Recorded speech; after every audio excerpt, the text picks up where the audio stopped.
To be the timekeeper. Hello, everyone, and welcome to the Literacy View. We have a very special episode today. It is Takeaway Tuesdays. This is a new feature of our podcast, and it really came about through discussions about how dense our episodes are. We have great guests that offer a lot of information. And what we found is it was overwhelming for people, and they did not really know where to begin. And so our whole focus is going to be application for the teacher, for the administrator, for the parent, and everyone should be walking away having an idea of a place to begin, what we feel is relevant. Judy and I did not talk about this before, so they're our own thoughts, our own ideas. And hopefully, if you enjoy this little 15-minute recap, you can always go back to the episode or share that one with your friends as well. Episode 99, it was with Devin Kearns, our new No BS bestie. And we're going to get started because that's what we Let's go, Faith. You're on the clock. We're only on till 7:15. One last thing I want to mention is we're also going to give our research takeaway because our whole show is also connected to the research. So let's go, Faith. Here we go. Okay. So the article is text types and their relation to efficacy in beginning reading instruction. And the name of last episode was Evidence-Based Answers to Questions About Decodable and Leveled Books. So first takeaway for the teacher, Judy, hit it. If you were to give some advice, a takeaway for a teacher wanting to put this episode into practice, what would it be? All right, so my biggest takeaway, and I have not spoken to Faith about hers, we haven't compared. My biggest takeaway, Faith, was that controlled text gives you gives kids a lot of practice on what they have been learning in class. So I really feel strongly, based on this episode and based on my own practice, that kids need a lot of practice on what they're doing in phonics to actually see it in controlled decodable text, because it makes the process easier to learn how to read and make those connections. So eventually kids can read all types of different books. So that was my main takeaway for teachers. So my main takeaway was that Devin said that decodables and authentic trade books together produce higher gains in word reading. So it's really important that when we bring in the decodables, we are not throwing out authentic books. And that was very important. He stressed that. And I want to make sure that teachers think about this when they're looking at decodables and you have students that are really ready to move on to authentic books, that we are providing that to them. If we see that they are not really ready for the authentic text because their decoding is kind of weak and not accurate, then we have to back off a little bit.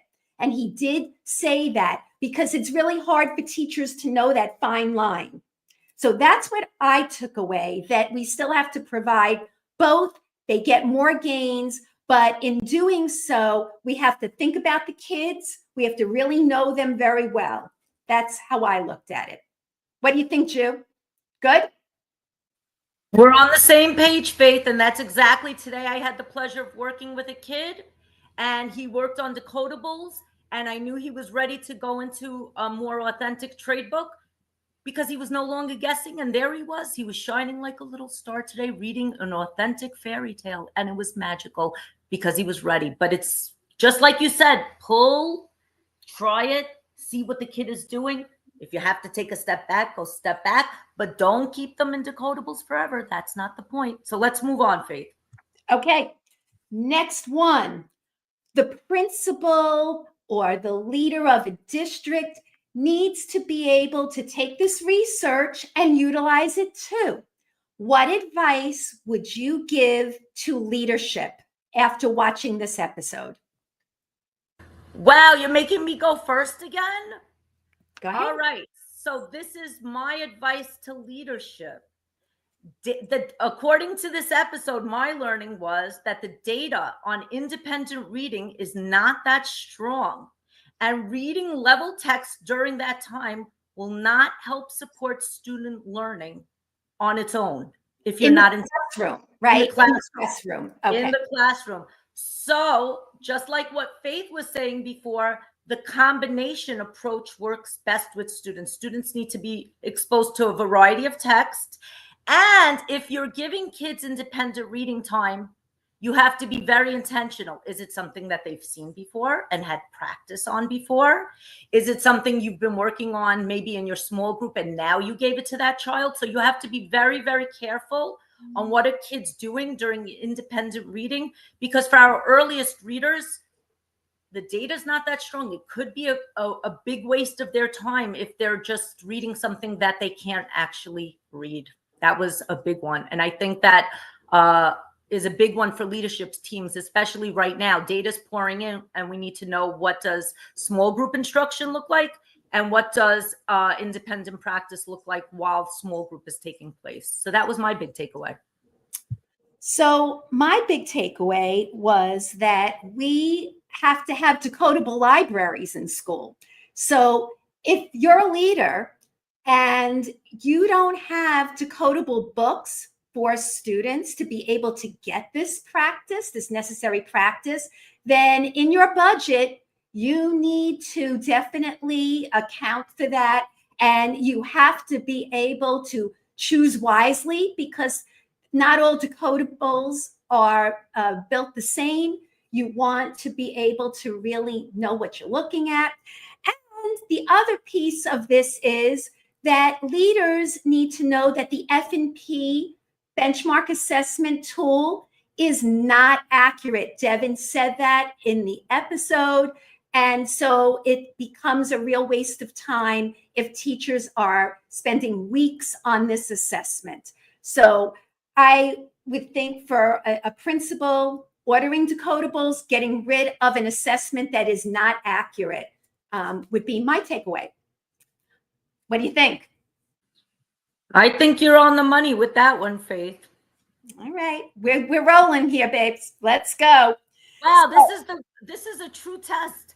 Usually I talk so much, but we're on the top. We're rolling. We're rolling. So okay, next one, parents. So parents do watch our show, and a lot of times it's teacher talk and research. What can parents do at home to support their children? What's the takeaway for them from this episode? Go ahead. So my biggest takeaway from experience and from this episode is, parents, if you see your kids coming home with a level A, B, C book, those books suck for kids, okay? There's patterns in there that's not really teaching kids how to read.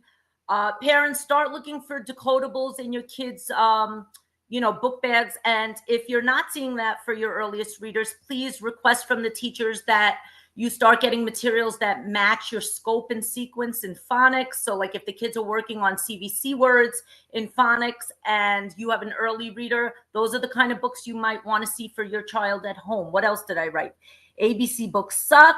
Parents, also in your classrooms, you hope to see that your classroom is following a scope and sequence. Also, with those early books, what you might see your kids doing if they come home with a level book is starting to revert to guessing. We don't want to see kids guessing as they're reading because they're being exposed to possibly multisyllabic words when they haven't even learned that in their scope and sequence. So if you see your kid doing that, that's a red flag. You don't want to see kids guessing. So parents, please ask your teachers to provide kids with decodables, especially for our early readers. If you're seeing leveled books, that's definitely a red flag. But also for the kids that crack the code, because there's many kids that crack the code and don't need decodables, your kid might be ready to have trade books in their book bag coming home. And if they could read it, listen to your kid read. That's going to tell you a lot. Listen to what they're doing when they get to a tricky word. Are they using what they know from phonics to problem solve? So basically, parents, you know your kids, listen to them read, and communicate with your teachers if you have any concerns. Okay, so my big takeaway from this is when books come home, parents should know if these books are for practice, where they're listening to the children read out loud, or this is a book that is a shared experience, or possibly the parent is reading aloud to the child.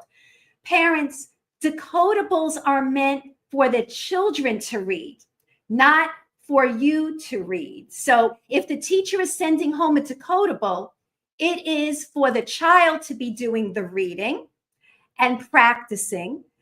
And if it is authentic text, then it could be where the child is ready for that. And you would know if most of the words the child can read without using pictures, without using other cues around the page, that they could read most of the words. If they can't read most of the words, then it's for you to read out loud and to have a conversation about those books. So it's really important to speak to the teacher to know what is your job when these books come home and what type of book it is. That's my takeaway. I think that was a brilliant point, and I think that what you said is so important. Teachers, that's a great idea. Parents, everybody, send home books for read aloud experiences too, because that's going to help with knowledge building, oral language, and all those other great things, and those comprehension skills, which are really important to our early readers based on the research as well. Faith, that was a really good one. And I hope more teachers do send home those type of texts, because very often we do send home books for kids to practice, but what a great experience it could be if a teacher sends home a book that the parent and the child could have a more read aloud experience as well. That's great, Faith. Thanks for bringing that up. Next one, research. So this is our episode. It's about the research. If we could offer research in an easy to understand way, what is the nugget, Judy, that you would pull out from this episode, from the article, that you think is kind of relevant, that needs to be said out loud?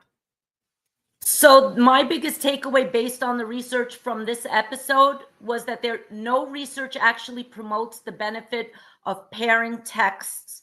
But yes, kids do need exposure to various types of texts. So it is great for kids to read all different type of texts. But in the balanced literacy days, we were doing a lot of like a fiction book, and then on the same topic in nonfiction. There's no research to suggest that was actually shifting the needle. But we do want kids to be exposed to all different type of genres, all type of different books, all type of different experiences, whether it be a shared reading experience or a read aloud experience or a practice to read experience or a decodable experience. We do want kids to have various type of reading experiences.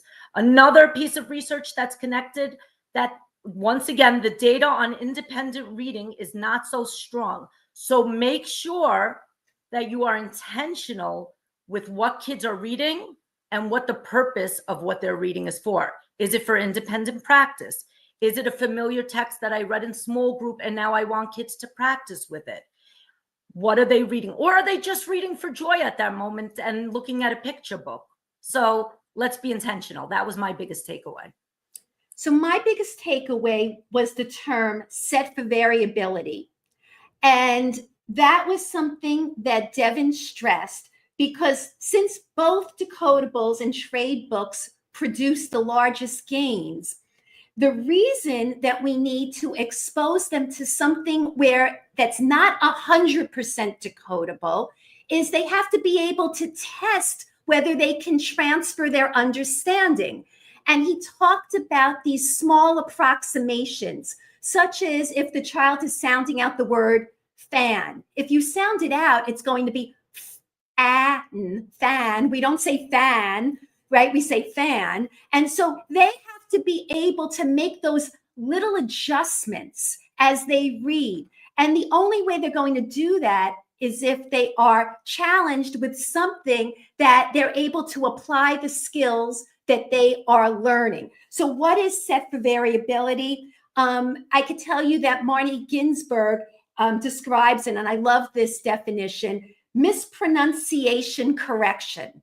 It's a mispronunciation correction that the child figures out how to do this through testing out what they're learning and applying it to authentic books. So that was a very important takeaway. We can't keep kids in 100% decodable for a very long time. They need to branch out, and we have to do that in an intentional way.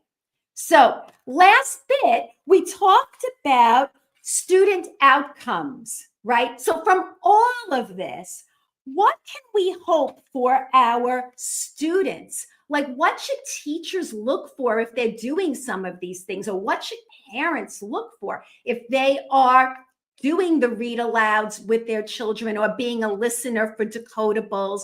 What should they see along the way? What do you think?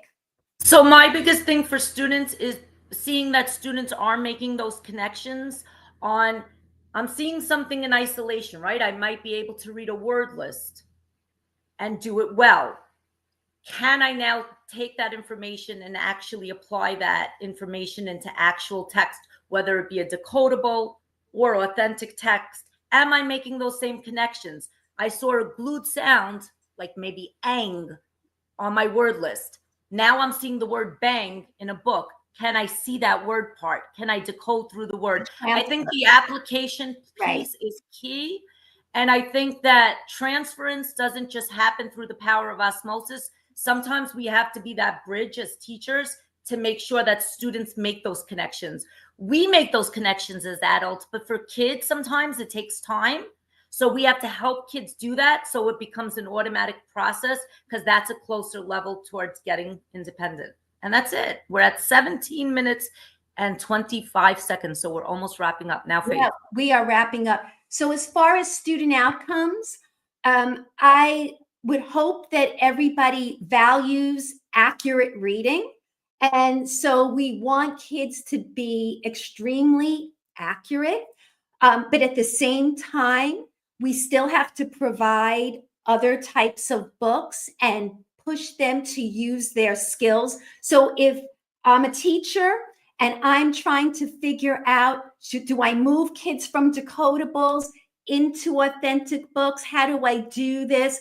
If the child is using other types of guessing through pictures and context, and doing it not just like with one word, but doing it often, and they're slipping back into bad habits, I would think back off until you build up a stronger decoding reflex, and we reinforce that. And that's my takeaway for student outcomes. So we did it, Judy. I think we did pretty well. We said 15 we have to wrap up before it hits a higher number. Faith, we absolutely did it. Now we're going to upload it. We're going to share it. And we're hoping you share your biggest takeaway. So make sure you rewatch episode 99. Make sure you watch this episode. And then we want to hear from you. Bye, everyone. And I want to also thank Devin Kearns for giving us such a deep, full understanding of how to do this. He was a wonderful guest. Thank you. And we will have more Takeaway Tuesdays for you. Bye.